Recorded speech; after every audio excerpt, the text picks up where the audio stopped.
Hi there, what's up? In this video, I'll give you a quick guide on how you can change theme in Odoo. So the first thing that you will have to do is log into your Odoo account and then click your website section, and then you will just have to configurations, and then you will see this. So just go ahead and click themes if it is available for you. So you do have to make sure that it is available for you so that you will be able to do it. And then so as you can see, it's not really available. But if it is for you, then you will just have to click it, and you will just have to browse the available themes, and then you will just have to click preview to see how it looks on your site.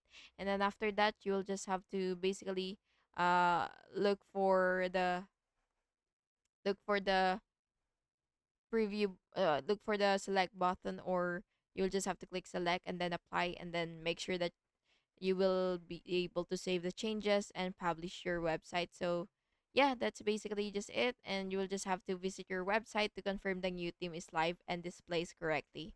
And yeah, I hope you found this video helpful. And if you did, please make sure to like and subscribe for more videos like this. Thank you and have an awesome day.